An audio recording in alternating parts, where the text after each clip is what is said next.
Okay, good morning, everyone. Morning, and thank you for joining us today at our virtual information session for our Crisis Communication and Management program.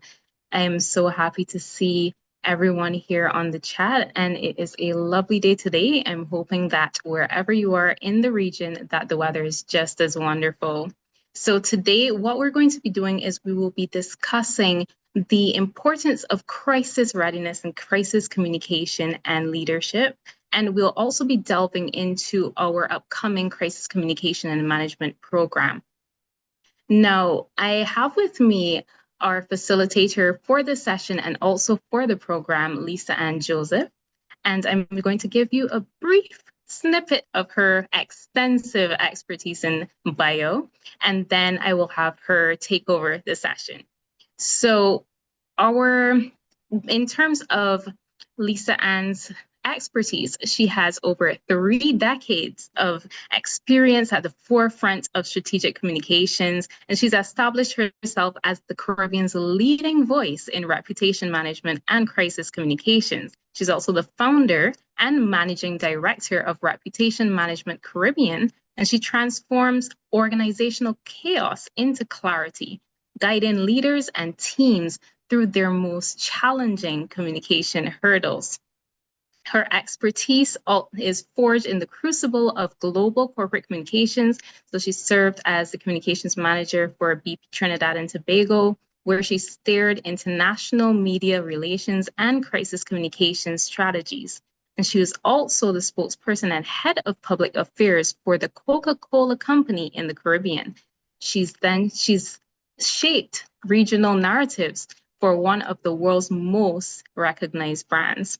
So I'm very happy to have you, Lisa Ann, and I'm sure that the persons on our webinar today, our virtual information session, will be very interested to know about the insights that you have to share around crisis communications and management, and later the program as well.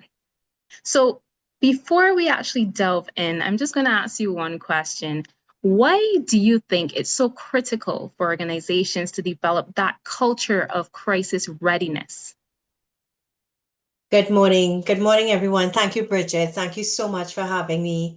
It is an honor once again to work with the Sagicor Cave Hill School of Business and Management, and I thank you so much. It's inevitable. We have to be in a position to be crisis ready at all times. The world, the environment that we're in, it is expected of us as organizations and executive leaders in this space across the Caribbean. And I love to make certain statements that may be a bit controversial or challenging, just to get people thinking. And one of my go-to statements is that we are not very good as organizations within the Caribbean to be crisis ready. We are not very good at it. And we need to up our game in order to be ready and to stay ready, get ready and to stay ready in a crisis environment. We are very good at staying ready, getting ready and staying ready from the operational perspective, from the business continuity perspective, from the crisis operational perspective. But from the crisis communication and crisis management perspective, that is where we fall short. And this is where this program becomes important for executives and other communications folks and those who have communications as part of their portfolio. This is where this program helps them become or get ready and stay ready. So that is why we need to be in a space to ensure that we are getting ready and staying ready. All right, so I'm just sharing this slide as we speak, and I hope everyone can see it. So This particular program, it takes us, it's a deep dive into getting leaders ready in their crisis communication area, in their portfolios. As I said, those who are directly responsible for communication or those who have communications as part of their portfolio. Certainly, the CEOs and the executive team will automatically have communication as part of their portfolio. So they too will definitely benefit from this particular program. This is not a media training program. Media training is a separate program, but it is an executive level crisis capability development program. So we do touch on media training aspects, but we really focus on the broad perspective of crisis communication and management.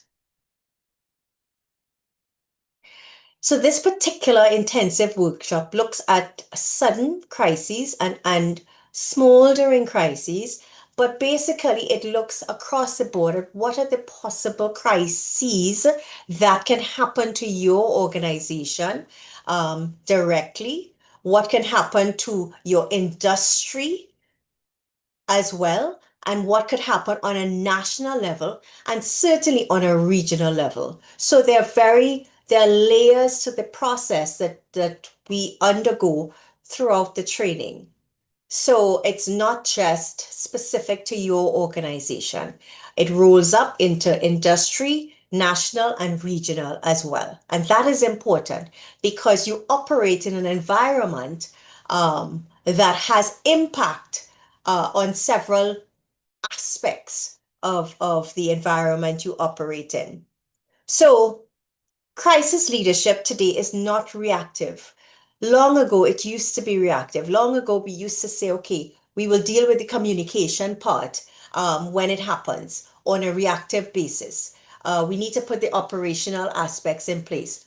Now, we are forced to be proactive in our crisis readiness perspective. That is what is expected of our stakeholders. That is what is expected of our public, from our publics. That is how organizations thrive as they move forward. If you don't deal with being crisis ready, what happens is that you become obsolete over time. Yeah, it doesn't matter how powerful your brand is. Over time, if you don't get ready and stay ready, crisis ready, you can become obsolete over time. It is a structural approach. This is not shooting from the hip. It is a very structured approach that we take in crisis comms, and we go through those perspectives and we offer techniques in the program as well. Because increased public scrutiny, social media acceleration, and reputational vulnerability have reshaped the operating environment that we work in. We no longer can be reactive because public scrutiny is constant. Public scrutiny is real time. Social media compresses response time. We are forced to respond in a much faster way. We have to set our structures in place, our people in place internally and externally to ensure that we are nimble and that we are fluid enough to respond, especially where social media is concerned. We do cover a certain aspect of social media in the program. Reputational damage escalates rapidly. There's research that shows it takes 7 years to build a brand, but it takes one incident to damage your reputation in one fell swoop. So it's something that we have to have on the front burner. It can no longer be reactive in the back burner. Stakeholder expectations are heightened. We have no choice but to be uh, out there. Organizations have to find ways of communicating in the good times so that you build that bank of currency and of goodwill to deal with to have that there to deal with in the bad times. So we talk about what are the approaches that you take in the good times in order to build that goodwill and that bank so that we have to draw down from something in the bad times. Yeah. Um, Regulatory oversight is immediate. This is the expectation. This is the environment that we're in. So effective crisis leadership requires structured governance, disciplined decision making, and executive alignment. That's why it takes, the program is structured for various levels within the organization. It is not for communications folks alone, it is for the various aspects within the organization. We speak a lot about the governance architecture that is required to be built into your organization. There's a lot of discussions there. We talk about the discipline, decisions that have to be made under pressure, and that is not done reactively. It is done in a preparatory mood. We talk about putting the plans in place, your crisis communication plans in place that are scenario based, that must employ the various scenarios that you will naturally face on an annual basis. Natural disasters. We live in the Caribbean. These things are inevitable. We have to have our plans in place to deal with these types of things. There are organizational issues that must be in place on a regular basis because you know it's going to happen. It's inevitable. Therefore, your scenarios have to treat with those things. So we talk about those various scenarios and that they have to make its way into the plan. Then we talk a lot about how this feeds into your contingency planning plans and how it feeds into your business continuity plans as well. So all of this is part of building your reputation and protecting the reputation of the organizations. So, some of the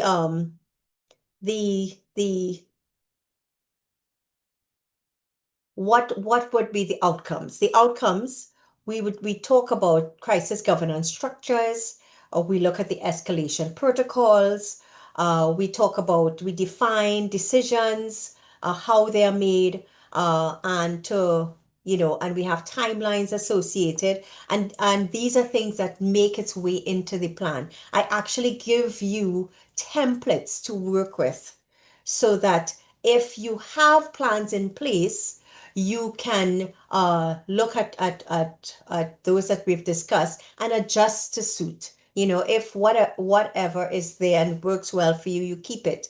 And then you look at the weak points and then you decide what you wish to adjust. Those of you who don't have plans in place, the program gives you templates to actually use, and you can plug it in and you can use them right away. Yeah, it is built on experience. We do have a good measure of the academic plus the experiential parts of this particular program. So you have a good merger of both. Um, we look at the messaging architecture aligned to your institutional strategy. Of course, the program is a public program, and we are very careful with not providing anything confidential, but we do have discussions around your messaging and how you build those messaging into your institutional strategy. We talk about stakeholder prioritization frameworks, and the we end off with the simulation-based application using realistic scenarios. Again, it's a public workshop. I give you scenarios to work with, or you choose your own scenarios when we get to the practical part of the program, and you build your own programs into those scenarios. And so who is this program designed for? It's for senior executives responsible for organizational credibility, communication and reputation leaders, those in charge of risk and governance, public sector leadership as well, board members, institutions seeking cross-functional, crisis alignment. So we want to encourage organizations to consider multi-participant enrollment for leadership coherence. And overall, the program is going to help leaders develop their ability to act when the unthinkable occurs. And it will provide leaders with the right frameworks to categorize and analyze emerging crisis situations using proactive communication strategies. The program is over 3 days and it is highly interactive. Highly interactive. And the more interactive it is, the richer the discussion becomes because we are able to share on experiences, we're able to share on best practice internationally, locally, and regionally. And therefore, it just becomes richer and richer as we move along in the program. All right, the goals, we help leaders develop the foresight they need to approach various types of crises and threats and tools they need to prepare for them. Focus on immediate steps. And I like to mention this. We focus on the immediate steps organizations need to proactively manage a crisis.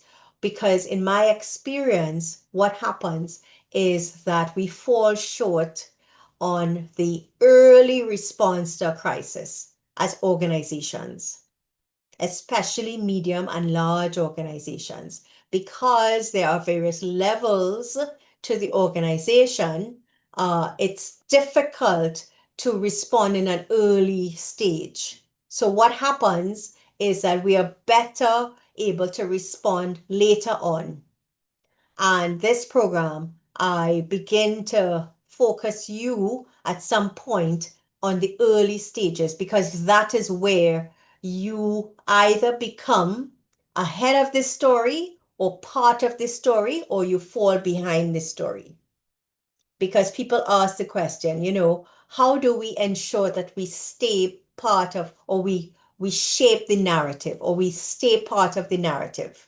And it becomes at the early stage of the crisis.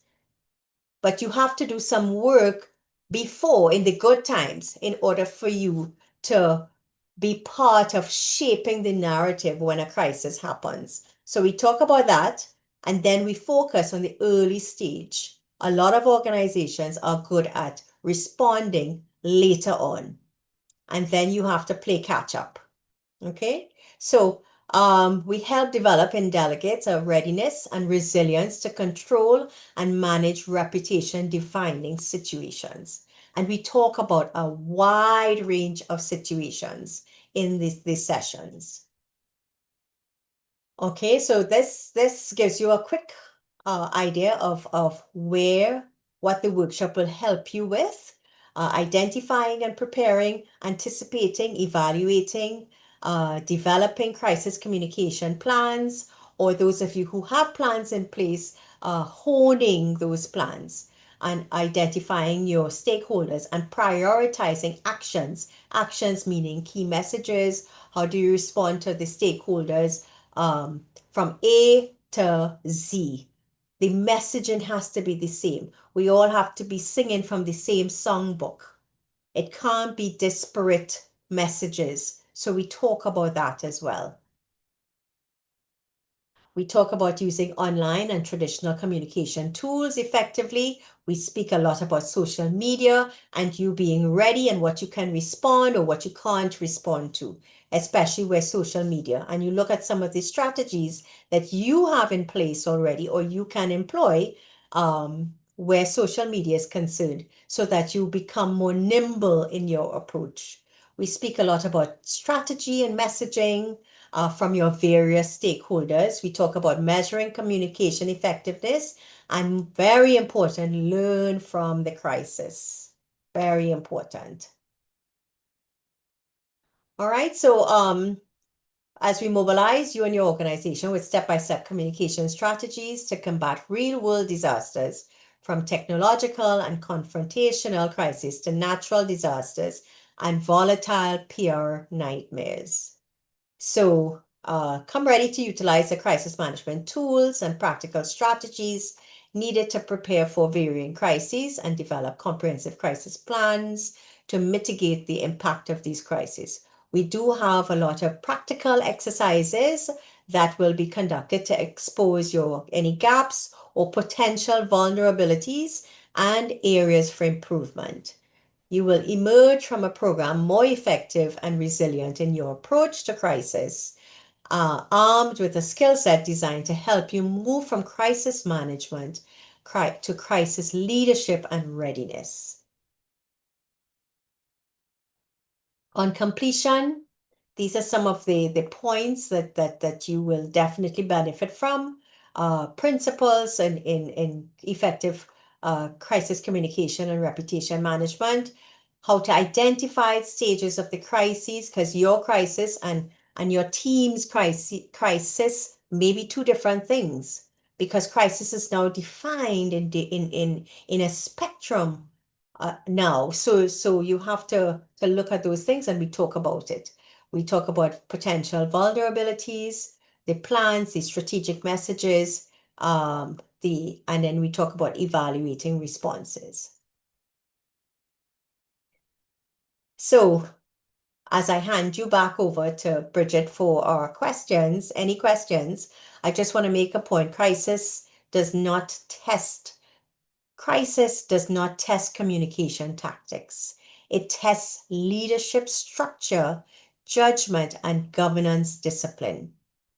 It increases scrutiny because we live in an environment of increased scrutiny, accelerated media cycles, and regulatory exposure means that preparation is no longer optional. We have to be proactive in our way that we approach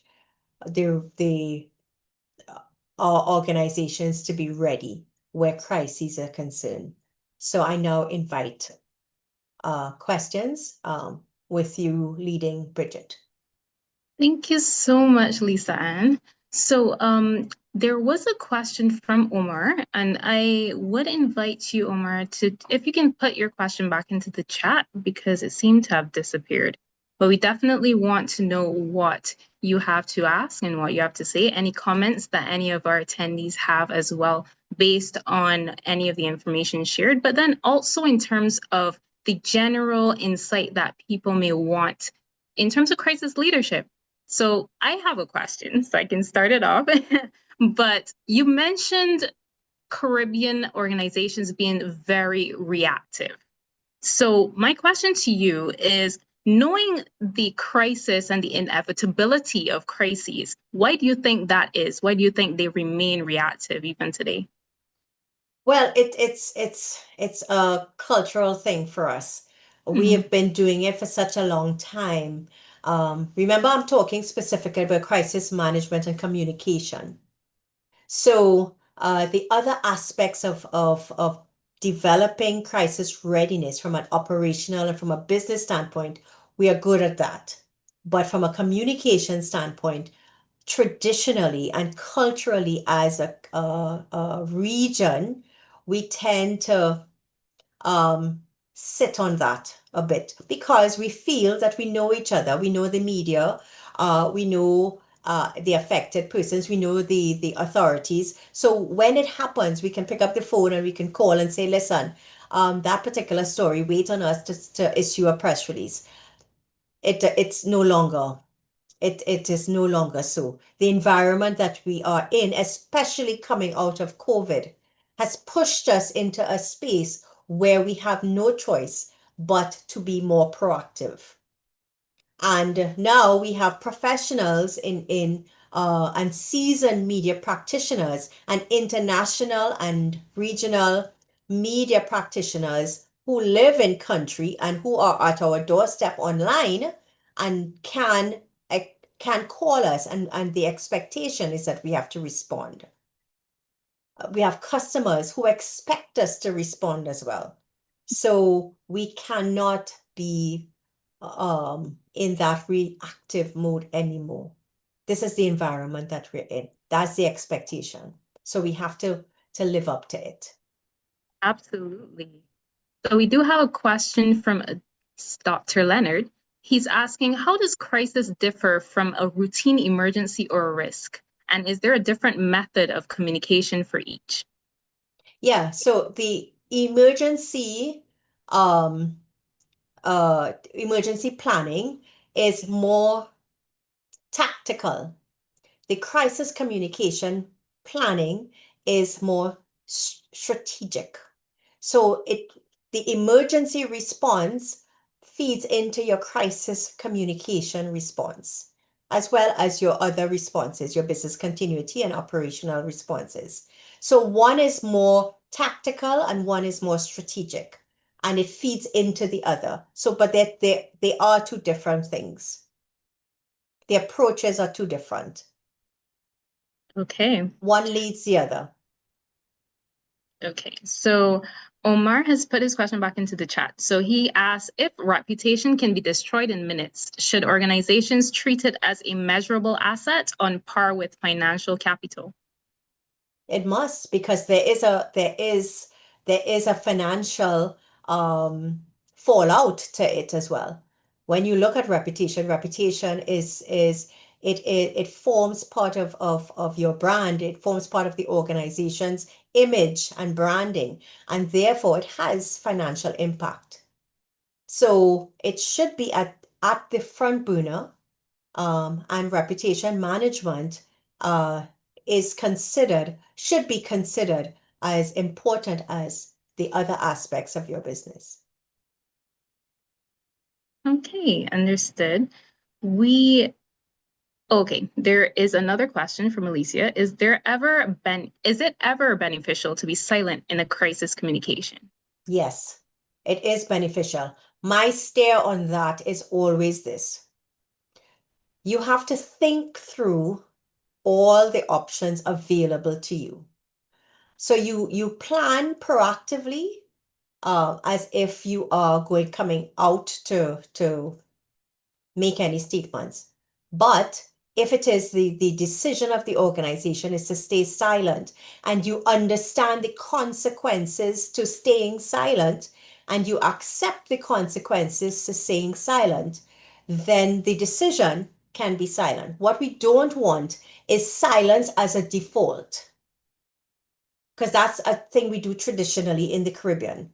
We tend to stay quiet, and the easiest thing for us is let's see what happens. But I want you to think through why you are staying silent. And there are many reasons why you should stay silent.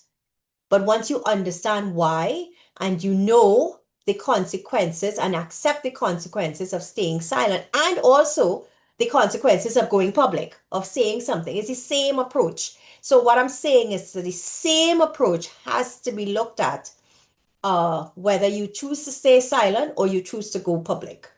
But it should not be staying silent as a default because of fear. Yeah, and I definitely agree. It should definitely be strategic for Yeah. sure. Mhm. How do leaders communicate empathy and accountability during a crisis? Well, first of all, it doesn't come by happenstance.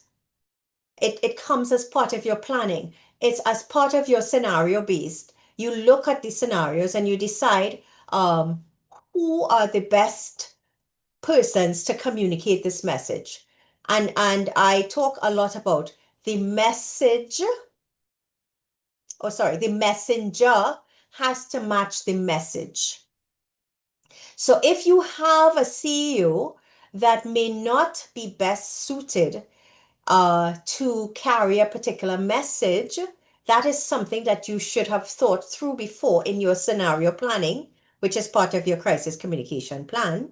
And then you determine that perhaps someone else on the team would be best suited to carry this particular message, or flank the CEO with someone else to field certain types of messages or questions, because again, the messenger has to match the message. Okay, so Carol has a comment. She says, I see crisis management as a natural nexus to a risk management program. Absolutely. Absolutely. We talk a lot about looking at the smoldering issues in your organization at the start of each year. I work with organizations and I say, okay, let's begin to look at the smoldering aspects within your various departments in the organization. And then we prioritize them by risk. And those that are higher in risk obviously would be the ones that make it into the crisis communication plan. So absolutely. Okay, so we don't have any. Oh, every time I think we don't, one comes through. So someone asked truth or psyops, honesty or control. I assume that's a comment that Alicia has also put in the chat.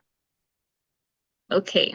I have a question about AI. So you know AI is very prevalent.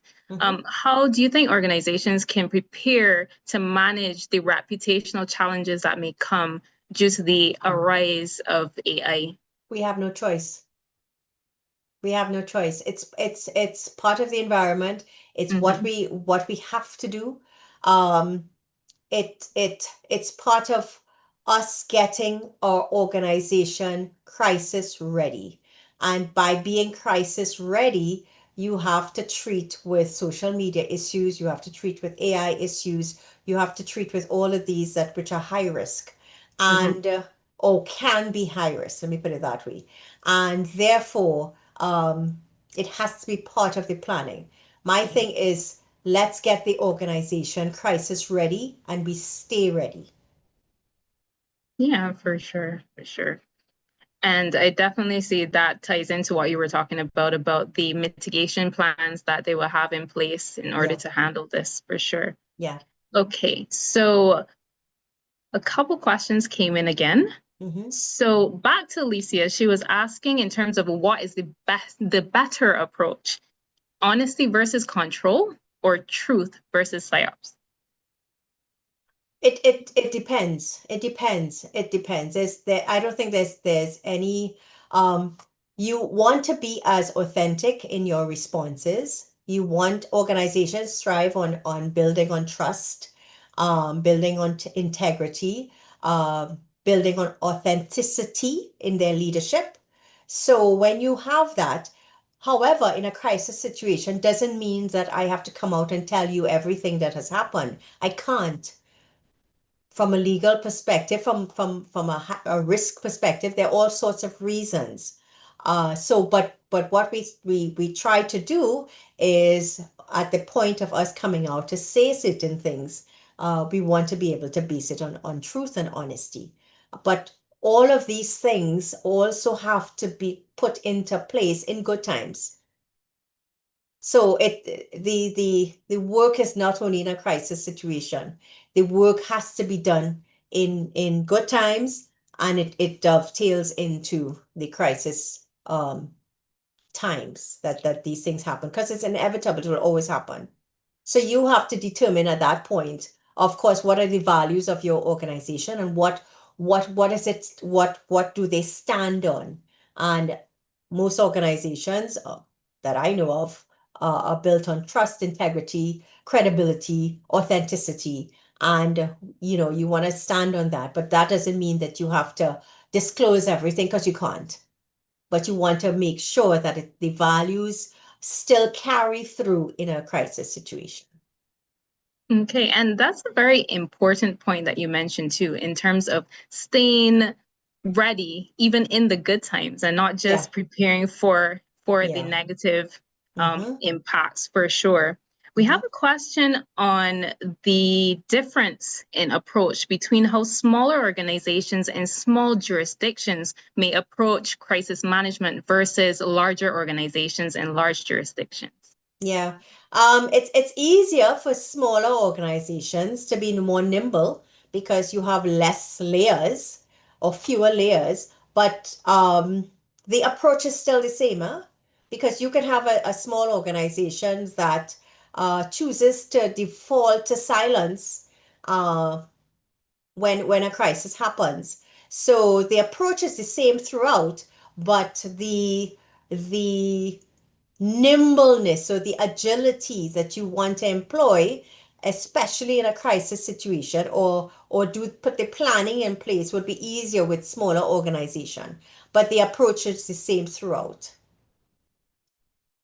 Okay, we have a media question. So after a crisis, is it better to hold a press conference earlier, or do you think that the organization should wait until all the facts are confirmed?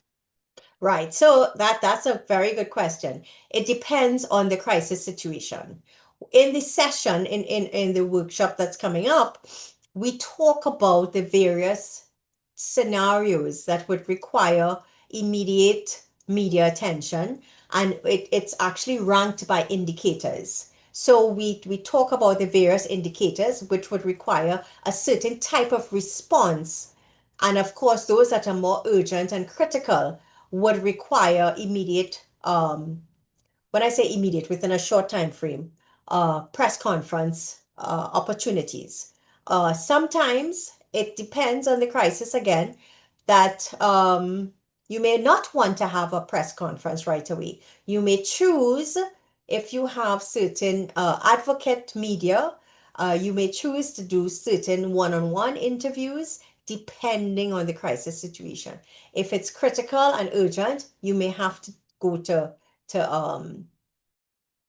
press conferences. But again, based on your scenario and based on what you have in your crisis communication plan, will also outline what are your next steps for media engagement. Okay, thank you so much for that, Lisa Ann. I am not seeing any additional questions. So what I will do, also any of the attendees who still feel like they want to ask some questions, please feel free. You can ask us, you can leave some comments in the chat. We have a raised hand now. Let me see. Someone has raised their hand to speak. I'm wondering if our team can just assist by giving them permission to speak so they can ask their question. Yes, Joanna Charles from ACB Caribbean. Yes, I have a question. I'm not sure if somebody asked it because I joined late. For some reason, I thought it was 11 o'clock, so I apologize. What are the early warning signs that a situation is becoming a reputational crisis rather than a routine issue? So, Did you hear me? yes, Okay. yeah. Thank you for that question, Joanna. No one had asked it before, so it's fine. It's based on the scenario. It's based on the issues. I spoke earlier about looking at the smoldering issues within the organization, and that will determine whether it is and what kind of risk is involved and what kind of potential reputational impact that one would have from that particular issue. So there's no straightforward answer as what would be the signs. Obviously, things that you would have to look at based on what kind of noise that can be created from this particular issue. Does it have impact on the customer? Does it have impact on the staff only? Does it have impact just with the regulatory bodies? You have to look at the various stakeholder impact as well, and that could determine how high risk or the risk involved in it and the reputational impact that could come in. But the exercise would be looking at the smoldering issues and then determining what kind of reputational impact it can have. And if it's high risk, then you would certainly put a plan in place based on the scenario for it. There are certain things that we talk about too in the workshop where if you know the saying, when your neighbor's house is on fire, wet your own.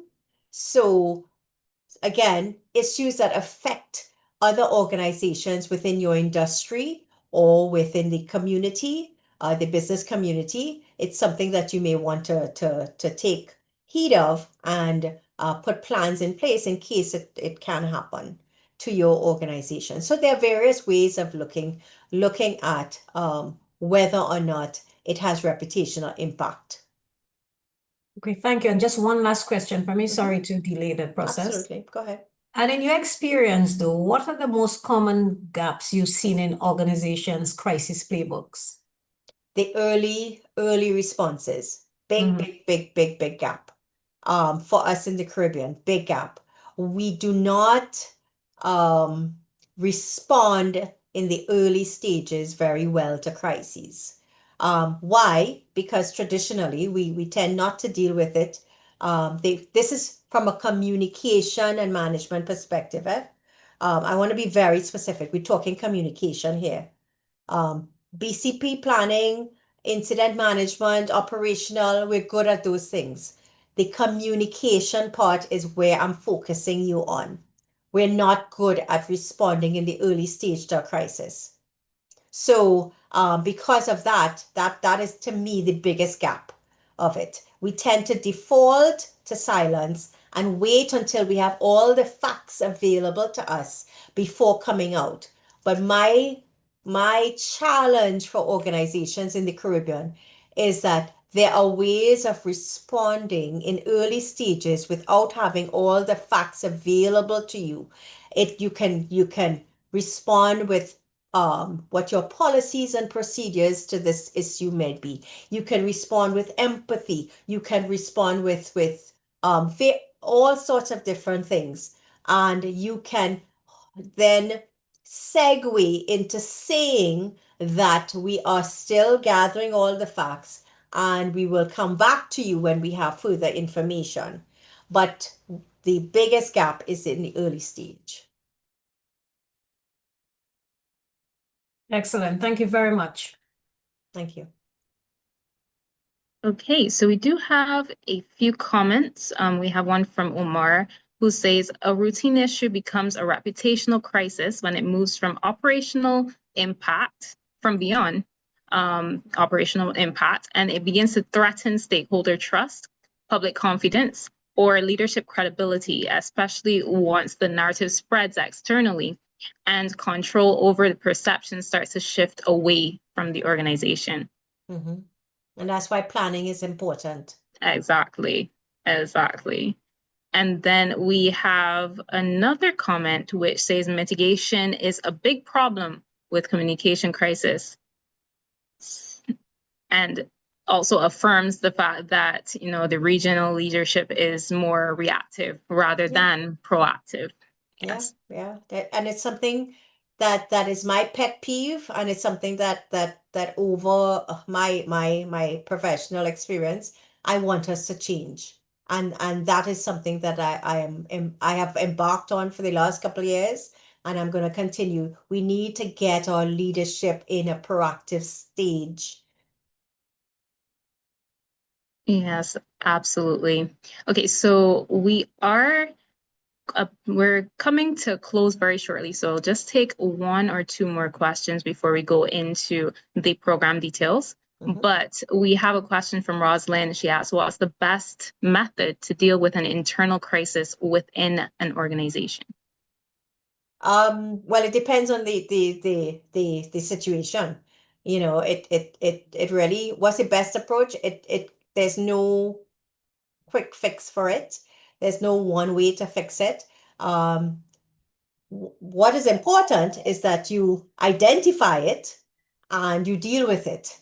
And you look at the risks associated with it and what are the potential for it to be leaked, What are the potential reputational things? Because remember, our staff are our brand ambassadors as well. So we have to employ the same approach and care that we take for our customers with as well as our staff members, our employees. So all of those things have to be considered, but it depends on the scenario.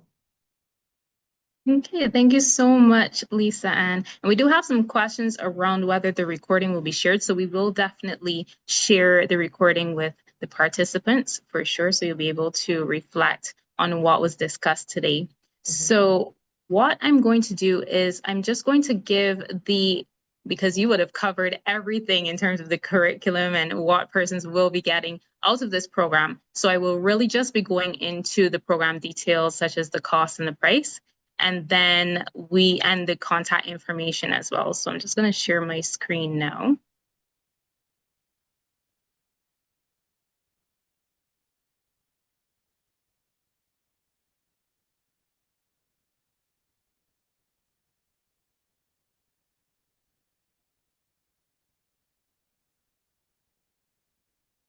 Okay.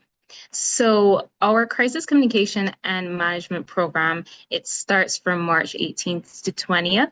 And this program is going to, even though it's in a few days, you will get so much information, so much expertise being shared, so much knowledge. And one thing about our programs is that they're not theoretical. And Lisanne would have pretty much alluded to that. It's very practical, very hands-on. And the information that you get from these sessions, from our courses, especially our crisis communication and management program, very, very practical in that it can be immediately applied to your role as well, and to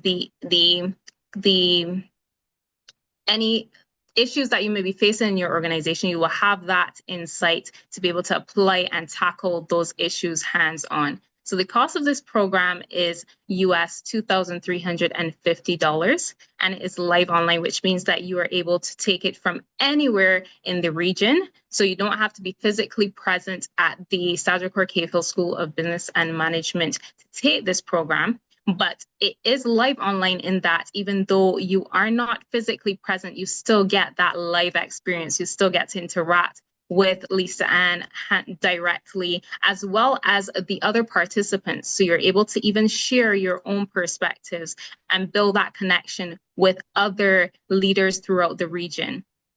So what we're doing for the persons that would have attended today, and we thank you so much for joining us, we have this special offer for you. So if you're able to register for our crisis communication and management program by March 9th, then you will be able to receive a 15% discount on the program fee.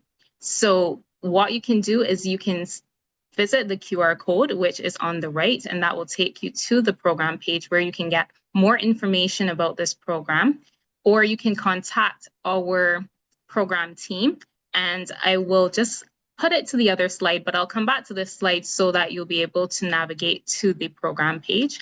But this is the contact information. You can contact our program team, such a wonderful and engaging team that is ready to answer any questions that you have about the program, about the enrollment and registration process. So you can contact us at 424-246-424-7731, or you can WhatsApp us at 246-232-3948. You can email us at execchsbm@cavehill.uwi.edu. And I've also shared the URL that links to the website. So I'm just going to go back, and I am going to, around the end of the session, I'll have this last page with the contact information up so that you can still access it. Okay. So before we close, because I don't see any additional questions. Oh, okay. A question just came in. Right. So the sessions for the 3 days, the time, someone is asking about the time for the sessions, and then also in terms of the certificates. I can speak to the certificates if you want to speak to the times. I think we start at 9. Yes. We start at 9 and end at 3. So yes, it is a full day session Yeah, full for day. Yeah. yes, for the 3 days. And you will be getting it will be a digital certificate, but it will be a professional development certificate of competence that you'll be receiving.